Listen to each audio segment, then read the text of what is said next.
pagi Bapak Ibu yang dikasihi oleh Tuhan Yesus Kristus. Kita satu hari lagi akan merayakan Hari Kemerdekaan Republik Indonesia yang ke-75 dengan tema Indonesia Maju.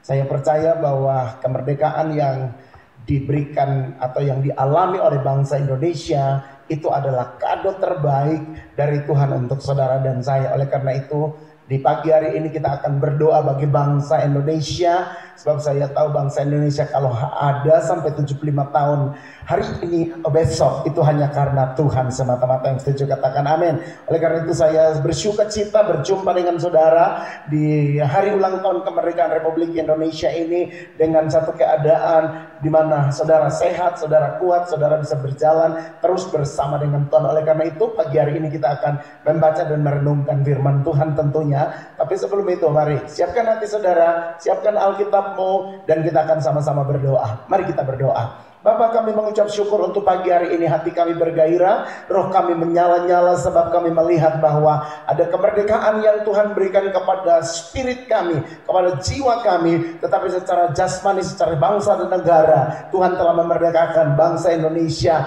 dari 75 tahun yang lalu. Dan hari ini kami boleh merdeka sebab kasih karunia Tuhan luar biasa. Ini kado terbaik yang Tuhan berikan kepada bangsa ini, yaitu kemerdekaan dari penjajahan. Secara jasmani kami sudah merdeka, dan secara rohani kami tahu Yesus mati di atas kayu salib untuk membebaskan kami yang terikat, kami yang berdosa, kami yang di bawah kutuk, semua sudah diselesaikan sama Tuhan di atas kayu salib sehingga kami menjadi orang merdeka. Oleh karena itu pagi hari ini tidak ada alasan untuk kami tidak menyembah Engkau Tuhan, tidak ada alasan untuk kami tidak bersyukur kepadamu, sebab betapa Engkau begitu baik, begitu luar biasa, begitu dahsyat untuk kami. Terima kasih untuk malam pagi hari ini Tuhan. Kami mengucap syukur hanya di dalam nama Tuhan Yesus Kristus. Haleluya.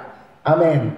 Bapak Ibu yang dicintai oleh Tuhan Yesus Kristus, warga kerajaan yang luar biasa dahsyat, tentu pagi hari ini saya suka karena kita ada di nuansa kemerdekaan, kita ada di nuansa orang dimerdekakan sama Tuhan. Dan satu hal yang saya percaya bahwa di dalam Kristus engkau dan saya juga sudah merdeka. Yang sudah merdeka lambaikan tanganmu dan beri tepuk tangan bagi Allah kita.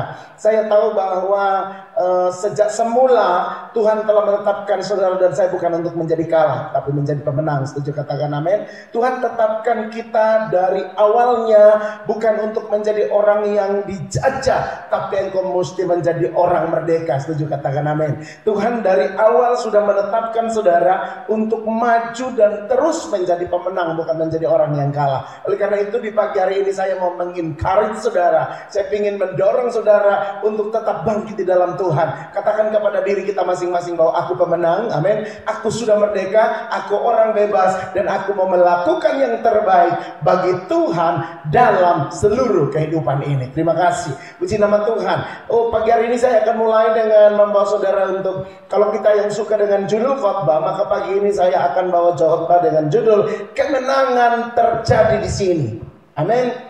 Kemenangan terjadi di mana saudara? Di sini, di hidup saya, di hidup saudara, di lingkup komunitas kita. Bahkan kemenangan itu Tuhan sediakan bagi engkau yang percaya kepada Dia. Yang setuju katakan amin. Oke, karena itu mari temukan Alkitab saudara. Saya mulai dengan membawa kita untuk bersama-sama membaca Ulangan pasal 20 ayat yang pertama hingga ayat yang keempat. Ini merupakan hukum perang yang Tuhan kasih kepada Musa, untuk Musa sampaikan kepada orang-orang Israel, karena perjalanan mereka itu adalah perjalanan yang penuh dengan peperangan, penuh dengan pergumulan, penuh dengan musuh di sekitar, dan mereka mesti tahu hukum perang. Dan ketika mereka tahu hukum perang ini, maka mereka akan hidup di dalamnya dan mereka akan melihat kemenangan di depan sana. Oke, kalau sudah temukan Ulangan pasal 20 ayat yang pertama hingga ayat keempat, kita akan baca bersama-sama. Apabila engkau keluar berperang melawan musuhmu dan engkau melihat kuda dan kereta, yakni tentara yang lebih banyak daripadamu, maka janganlah engkau takut kepadanya. Sebab Tuhan Allahmu yang telah menuntun engkau keluar dari tanah Mesir menyertai engkau. Garis bawahi, menyertai engkau. Ayat 2. Apabila kamu menghadapi pertempuran, maka seorang imam harus tampil ke depan dan berbicara kepada rakyat dengan berkata kepada mereka, dengarkanlah hai orang Israel, kamu sekarang menghadapi pertempuran melawan musuhmu. Jangan lemah hatimu, jangan takut, jangan gentar, dan janganlah gemetar karena mereka. Ayat 4, perhatikan saudara. Sebab Tuhan Allahmu, dialah yang berjalan menyertai kamu untuk berperang bagi kamu melawan musuh kamu dengan maksud memberikan kemenangan kepada kamu. Perhatikan ini ayat luar biasa. Jadi ini hukum perang di mana Tuhan mengedepankan kehadiran Dia di tengah-tengah umatnya. Jadi catatan pertama untuk saudara dan saya pagi hari ini adalah kalau engkau mengalami peperangan dalam hidup ini, peperangan tentu bukan fisik berkelahi dengan orang atau berantem dengan orang, tidak, tapi peperanganmu melawan musuh, yaitu roh-roh di udara. Amin. Nah, oleh karena itu Tuhan mengedepankan kehadirannya, penyertaannya, kekuatannya yang akan membackup saudara dalam perjalanan hidup ini. Oleh karena itu saya bilang kepada saudara, perhatikan poin pertama adalah bahwa hidup ini tentu adalah perjuangan. Amin. Hidup ini tentu adalah peperangan. Oleh karena itu, hidup ini adalah perjuangan, hidup ini adalah peperangan.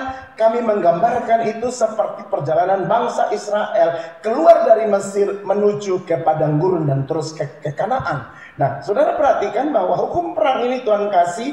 Yang pertama dia tulis di sini bahwa sebab Tuhan Allahmu yang telah menuntun kamu keluar dari tanah Mesir, dialah yang menyertai kamu. Jadi tanda pertama adalah kalau ada peperangan, berarti kamu akan melihat kehadiran Tuhan di tengah-tengah peperangan. Yang setuju katakan amin. Kamu akan melihat Tuhan ada di tengah-tengah kamu. Jadi kamu tidak sendiri, kamu tidak fight sendiri, tapi ada Tuhan yang bersama dengan kamu. Kemudian kamu perhatikan lagi di sini, apabila kamu menghadapi pertempuran, maka Alkitab bilang harus ada seorang imam. Ini representasi dari kehadiran Tuhan. Seorang imam harus tampil di depan dan berbicara kepada rakyat dengan berkata kepada mereka, dengarkanlah hai orang Israel, kamu sekarang menghadapi pertempuran melawan musuhmu. Jangan lemah hati, jangan takut, jangan gentar, jangan gemetar kepada mereka. Artinya angkat kepalamu, lihat penyertaan Tuhan itu membuat kamu tidak goncang, membuat kamu tidak gemetar, membuat kamu tidak menyerah, membuat kamu tidak tidak takut menghadapi musuhmu. Harus ada imam yang di depan saudara. Artinya begini, kehidupan saudara dalam perjalanan hidup ini adalah setiap peperangan, adalah selalu sebuah pertempuran. Oleh karena itu kita butuh orang-orang kudusnya Tuhan, para hamba-hamba Tuhan menjadi alat yang berdiri di depan saudara untuk mengencourage kita, menyatakan atau mengatakan perkataan-perkataan yang membuat mereka menjadi semangat kembali atau menjadi kuat. Dia bilang di sini bahwa berkata kepada mereka, kepada orang-orang Israel ini, jangan lemah hatimu, kemudian jangan takut, jangan gentar, dan jangan gemetar. Alasannya adalah di ayat 4 itu, Tuhan Allah yang berjalan menyertai kamu, dialah yang akan berperang bagi kamu melawan musuhmu, bahkan dengan maksud untuk memberikan kemenangan kepada kamu. Dahsyat banget ayat ini. Kalau kita pegang ayat ini, maka kita akan menjadi mampu, menjadi kuat, menjadi penuh gairah untuk melihat di depan sana. Bukan kamu yang berperang, bukan saya yang berperang, tapi Tuhan yang berperang. Ini hukum perang. Jadi hukum perang ini untuk menunjukkan kemahkuasaan Tuhan yang ada di tengah-tengah saudara dan saya. Amin. Di tengah-tengah kehidupan engkau bekerja, di tengah-tengah kehidupan engkau berbisnis, di tengah-tengah kehidupan engkau melakukan karyamu, dengar baik, Tuhan ada di situ untuk memberikan kemenangan kepada saudara dan saya. Tepuk tangan bagi Allah kita. Kemudian saya mau bawa saudara untuk melihat contoh real bagaimana seorang Daud melakukan peperangan dan sungguh-sungguh hukum perang ini terjadi, yaitu Tuhan hadir bersama dengan Daud. Saudara buka dulu sebentar 2 Samuel pasal yang kelima ayat 17 hingga ayat yang ke-25. 2 Samuel 5 ayat yang ke-17 hingga ayat yang ke-25. Ketika didengar orang Filistin bahwa Daud telah diurapi menjadi raja atas Israel, maka majulah semua orang Filistin untuk menangkap Daud. Tetapi Daud mendengar hal itu, lalu dia pergi ke kubu pertahanan. Ketika orang Filistin itu datang dan memencar di lembah Refaim, bertanyalah Daud kepada Tuhan, apakah aku harus maju melawan orang Filistin itu? Akankah kau serahkan mereka ke dalam tanganku? Tuhan menjawab Daud, majulah, sebab aku pasti akan menyerahkan orang Filistin itu ke dalam tanganmu. Ayat 20. Lalu datanglah Daud ke Baal Perazim dan memukul mereka kalah di sana. Berkatalah ia, Tuhan telah menerobos musuhku di depanku seperti air menerobos. Sebab itu orang menamakan tempat itu Baal Perazim. Orang Filistin itu meninggalkan berhalanya di sana, lalu Daud dan orang-orangnya mengangkutnya. Ketika orang Filistin maju sekali lagi dan memencar di lembah Refaim, maka bertanyalah Daud kepada Tuhan, dan ia menjawab, janganlah maju, tetapi buatlah gerakan lingkaran sampai ke belakang mereka, sehingga engkau dapat menyerang mereka dari jurusan pohon-pohon kertau. Ayat 24, saudara perhatikan. Dan apabila engkau mendengar bunyi derap langkah di puncak pohon-pohon kertau itu, maka haruslah engkau bertindak cepat, sebab pada waktu itu Tuhan telah keluar berperang di depanmu untuk memukul kalah tentara orang Filistin. Dan Daud berbuat demikian seperti yang diperintahkan Tuhan kepadanya. Maka ia memukul kalah orang Filistin mulai dari Geba sampai ke Gezer. Saudara perhatikan dari 2 Samuel 5, 17 sampai 25 ini berbicara tentang bagaimana Daud memakai hukum perang yang tadi kita baca di dalam Keluaran pasal 20, Ulangan pasal 20 ayat 1 sampai 4. Dia menggunakan hukum perang dengan cara melibatkan Tuhan di dalam segala keadaan. Alkitab bilang bahwa orang Filistin datang dan mengejar Daud, ingin menangkap dia. Kemana Daud pergi? Dia berlari ke kubu pertahanan. Di kubu pertahanan apa yang Daud lakukan? Dia panggil Tuhan. Dia berkata, Tuhan, aku maju menyerang atau aku diam saja? Tuhan bilang maju, akan menyerahkan musuh ke dalam tanganmu. Dan Daud maju. Hari itu Daud meraih kemenangan. Berhala-berhala diangkat dan dibakar, diangkut sama Daud. Tetapi jangan lupa, musuh datang yang kedua kali. Musuh tidak jerah. Dia datang kedua kali di lembah Refaim. Dan Daud kembali bertanya Tuhan. Apa yang Tuhan bilang? Jangan Daud, jangan maju, tapi engkau buat gerakan lingkaran. Sebab waktu engkau bergerak dalam bentuk lingkaran, engkau akan mendengar bunyi langkah di atas pohon kertau. Itu waktunya engkau bergerak dan aku yang akan menyerahkan musuh ke dalam tangan. Dan hari itu Daud meraih kemenangan atas Filistin. Saudara bisa melihat bagaimana Daud mengandalkan Tuhan dalam peperangan. Dan kemenangan terjadi di situ.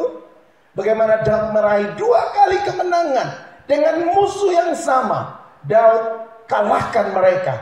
Cuman satu yang dia andalkan, yaitu Tuhan semata-mata. Berapa banyak saudara tahu bahwa engkau kalau meraih kemenangan, engkau mesti andalkan Tuhan semata-mata di dalam hidup saudara. Kalau engkau mengandalkan Tuhan, maka saya percaya tidak ada yang mustahil bagi Tuhan. Oleh karena itu, engkau mesti be strong in the Lord. Amin. Engkau mesti menjadi kuat di dalam Tuhan. Setuju? Tepuk tangan bagi Allah kita. Menjadi kuat artinya seperti Daud, kita mengandalkan Tuhan. Menjadi kuat harus seperti Daud bertanya sama Tuhan. Menjadi kuat seperti Daud berlari ke kubu pertahanan. Ini hal-hal yang sangat dahsyat yang dilakukan oleh Daud sebagai pribadi yang mengerti hukum perang. Dia tahu bahwa kemenangan itu bukan kekuatannya. Banyak saudara tahu bahwa kalau kamu menang, kamu berhasil, kamu sukses, itu bukan kekuatanmu tapi kekuatan Tuhan. Amin. Itu bukan kemampuan kita, tapi kemampuan Tuhan semata-mata. Itu bukan jagonya saudara, tapi hebatnya Tuhan. Oleh karena itu segala hormat, puji, kemuliaan hanya bagi Dia. Amin. Nah, oleh karena itu jadilah kuat di dalam Tuhan. Be strong in the Lord. Amin. Jadilah kuat di dalam Tuhan. Bagaimana caranya? Saudara mesti menjadi kuat di dalam Tuhan. 1 Yohanes 5 ayat 4 bilang begini. Sebab semua yang lahir dari Allah. Sekali lagi. 1 Yohanes 5 ayat 4 berkata. Sebab semua yang lahir dari Allah mengalahkan dunia. Jadi kalau kita mau menjadi pemenang atau mengalahkan dunia. Syarat pertama adalah kita mesti terlahir dari Allah. Daud menang dalam peperangan setelah dia diurapi menjadi raja. Amin. Minyak pengurapan itu menandakan kemenangan. Amin. Menandakan penyertaan Tuhan. Ketika dia diurapi oleh Nabi Samuel. Alkitab berkata bukan musuh diam saudara. Musuh tahu ini orang hebat. Dia datang dan dia ingin menangkap Daud. Amin. Daud mengandalkan Tuhan. Saya suka 1 Yohanes 5 ayat 4 ini berkata. Semua orang. Termasuk saudara, termasuk saya. Semua orang yang lahir dari Allah itu mengalahkan dunia. Amin. Kalau engkau mau mengalahkan dunia, pastikan engkau terlahir dari Allah. Dan inilah kemenangan yang mengalahkan dunia. Kalau kita bilang, inilah kemenangan yang mengalahkan dunia. Iman kita. Iman saudara. Iman saya itu yang mengalahkan dunia. Lahir dari Allah, memiliki imannya Allah, maka kamu menjadi orang yang mengalahkan dunia.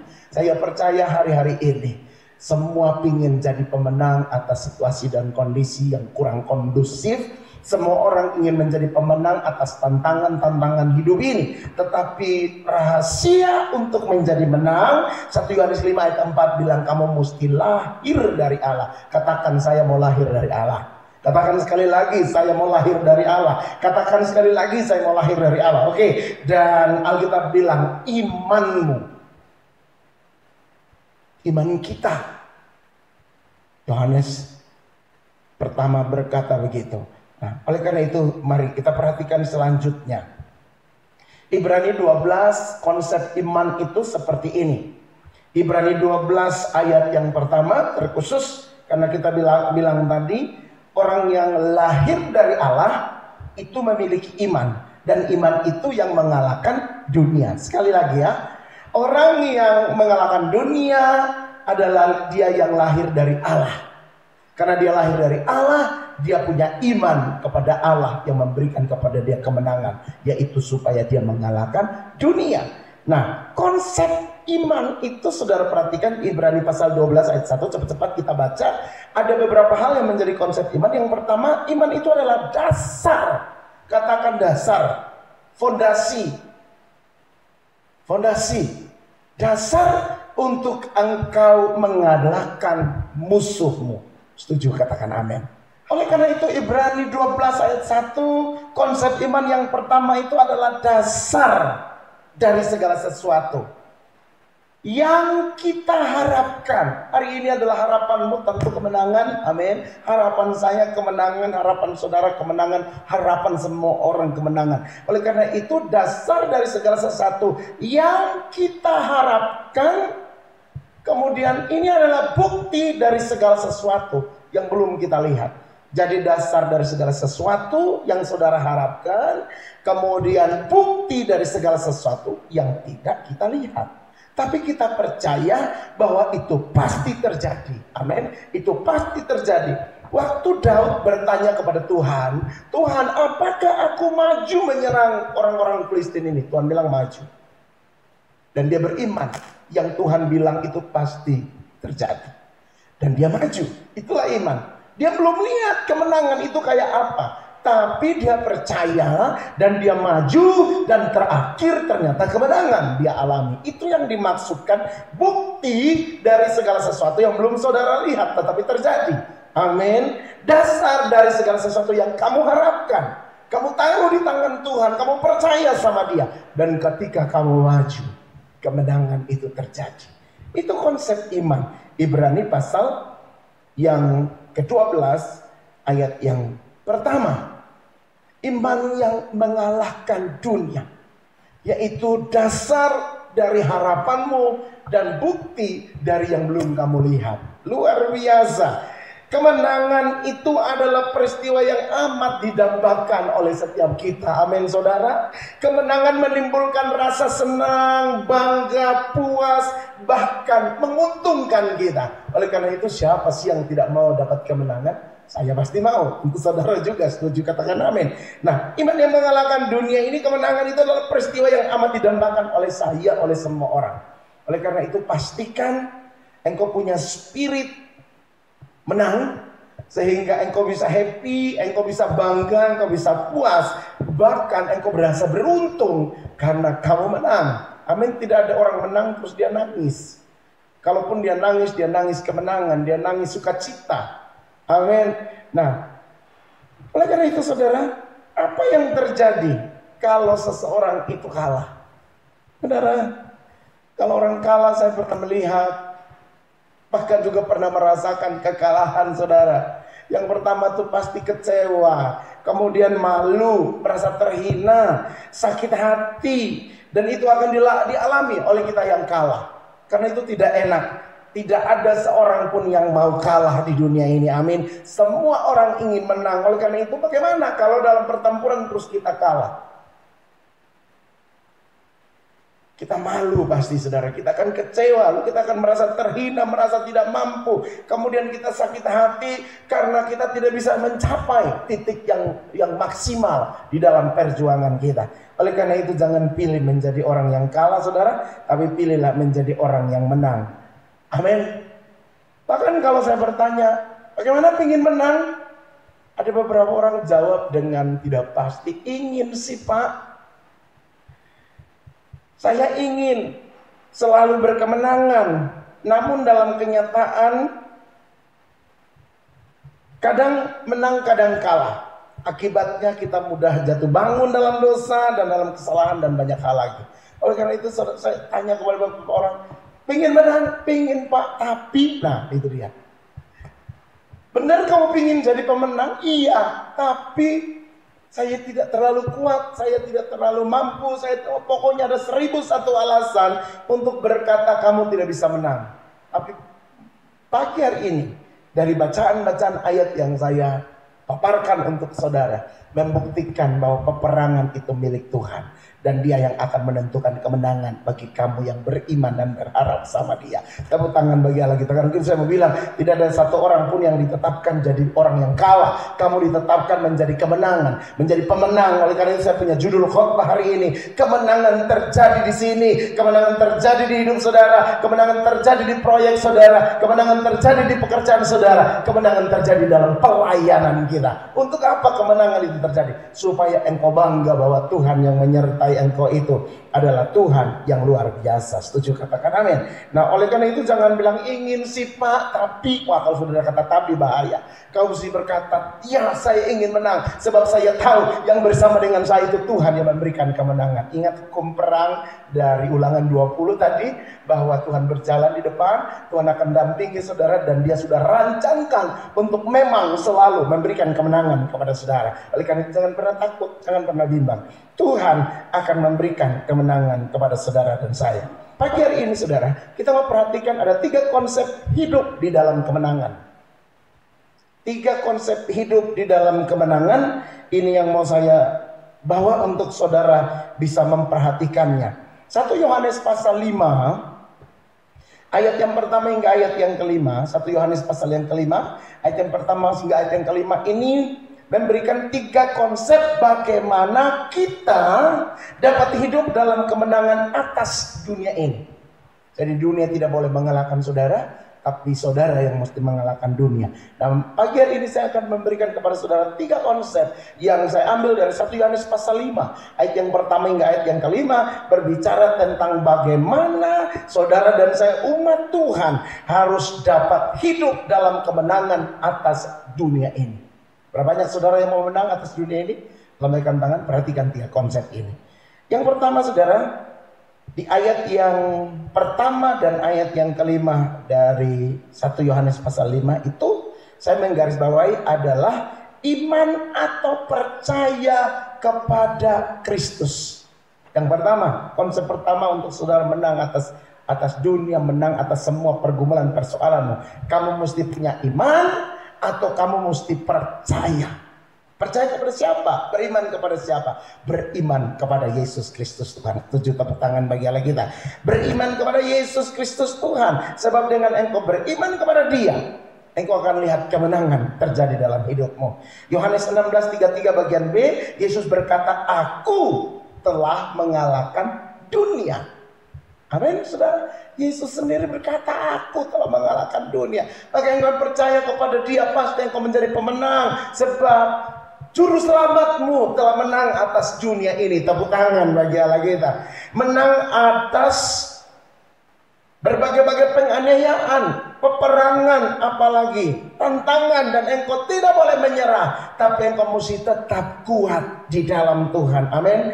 Memiliki kuasa yang sama dengan yang Yesus miliki, yaitu kuasa untuk mengalahkan dunia. Amin. Yang berikut, engkau jadi umat pemenang. Gunakan iman di dalam Kristus Yesus, maka saudara akan mengalahkan dunia dengan segala keinginannya. Jadi konsep yang pertama adalah saudara miliki iman atau percaya kepada Yesus Kristus Tuhan.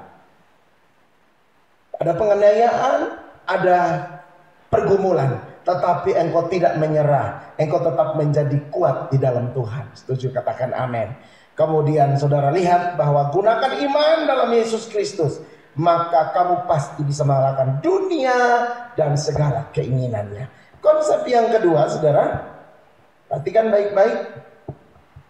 Alkitab bilang di dalam ayat 1 bagian B, semua yang lahir dari Tuhan. Jadi engkau mesti pastikan, tadi di awal saya sudah beritahu juga bahwa pastikan bahwa kalau kamu mau menjadi pemenang, dari mana kamu lahir. Tadi di dalam Yohanes, Tuhan Yesus bilang bahwa aku telah mengalahkan dunia. Amin. Aku telah mengalahkan dunia. Jadi konsep yang kedua adalah engkau mesti lahir dari pribadi yang sudah pernah mengalahkan dunia. Amin. Dan pribadi itu siapa, saudara? Yesus. Katakan, pribadi yang telah mengalahkan dunia adalah Yesus. Adalah Yesus. Adalah Yesus. Amin. Tepuk tangan bagi Allah kita. Dia Yesus yang memberikan kemenangan kepada kita. Oleh karena itu kau mesti lahir dari Tuhan. Bagaimana sih caranya lahir dari Tuhan, Pak? Mungkin ada orang bertanya. Lahir dari Tuhan adalah engkau mesti mengalami Tuhan secara pribadi dalam hidup saudara. Amin. Lahir dari Tuhan artinya engkau mewarisi DNA-nya Tuhan. DNA kemenangan itu ada di dalam diri saudara. Lahir dari Tuhan artinya yang mengalir dalam diri saudara itu adalah bagian daripada Yesus Kristus Tuhan. Lahir dari Tuhan, engkau pasti mengalahkan dunia. Oleh karena itu, kasih Tuhan sekalian, hidup yang diperbaharui dari sehari ke sehari. Lahir dari Tuhan itu artinya engkau back to the Bible, kembali kepada firman.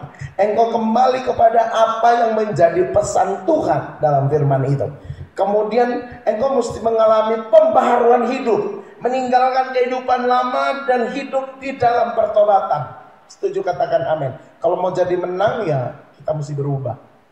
Tidak bisa hidup dalam dosa, tidak bisa hidup di dalam kenajisan, tapi engkau mesti hidup di dalam kehidupan yang baru, ya hidup di dalam pertobatan dengan Tuhan. Berapa banyak saudara yang mau hidup menang?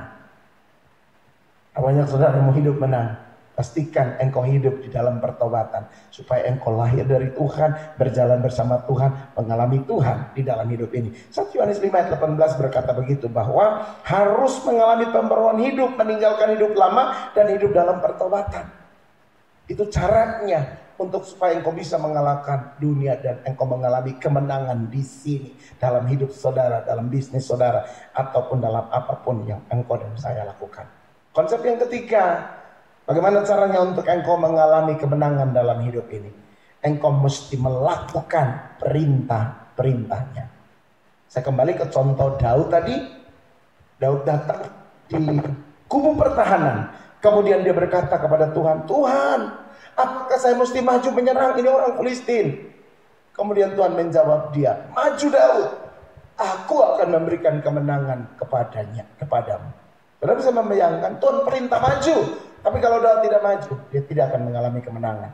Atau dia maju, tapi dia penuh dengan ketakutan. Karena hukum perang tadi bilang bahwa tidak boleh ada ketakutan, tidak boleh ada gentar hati, tidak boleh ada kecut hati. Dia mesti melihat bahwa Tuhan menyertai dia dengan sepenuh hati.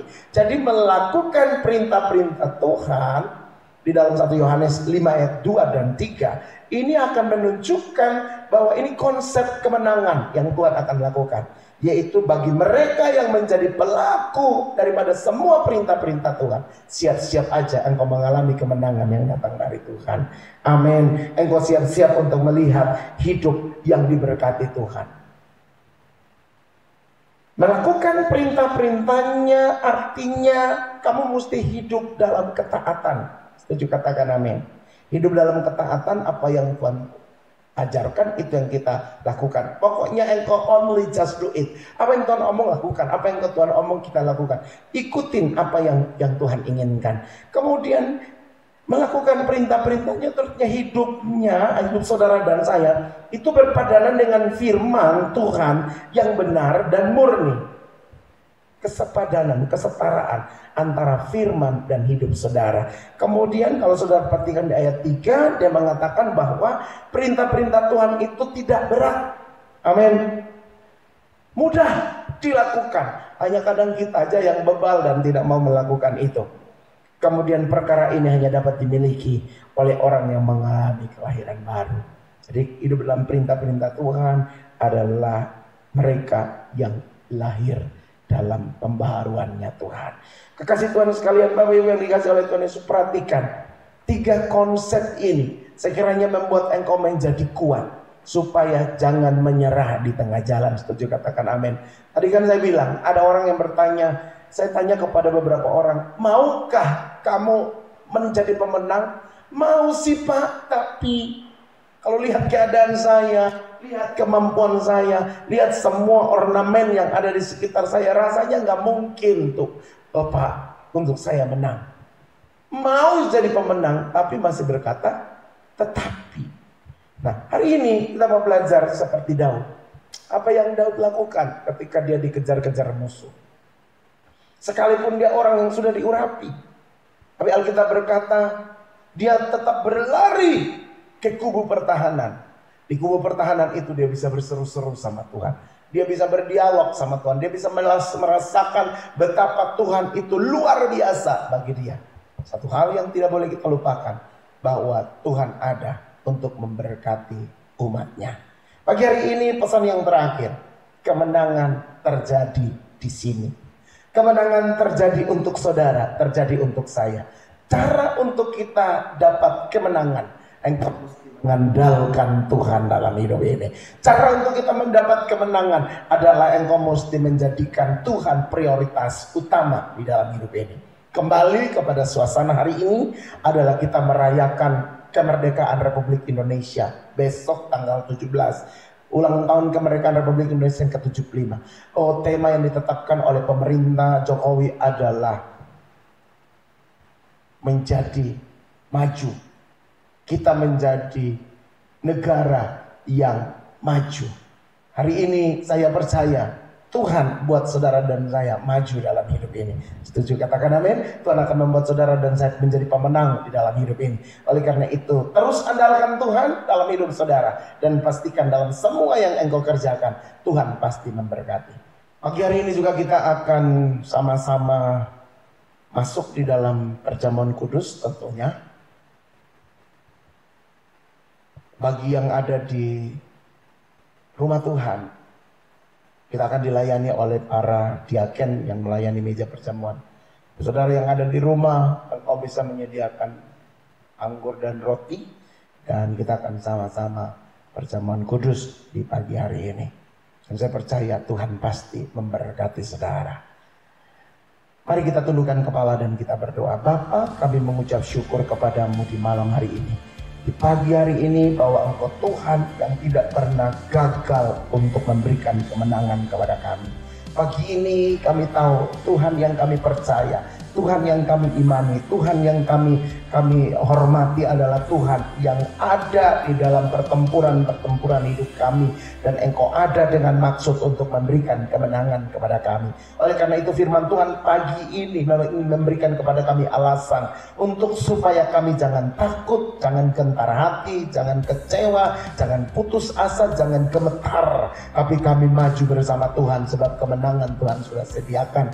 Pagi hari ini ya Bapa di sorga, aku berdoa untuk seluruh jemaat, apapun peperangan yang mereka alami dalam hidup ini, kalau saja Indonesia Tuhan sudah memberikan kemerdekaan, maka secara rohani kehidupan jemaat Tuhan pun telah dimerdekakan dari dosa, dimerdekakan dari ikatan-ikatan belenggu daripada dunia ini. Lebih daripada itu, engkau berjalan bersama kami untuk menyertakan kemenangan untuk kami. Kami percaya juga Tuhan bahwa setiap hal yang kami hadapi, setiap pergumulan yang kami sementara alami, itu tidak akan melebihi kekuatan kami.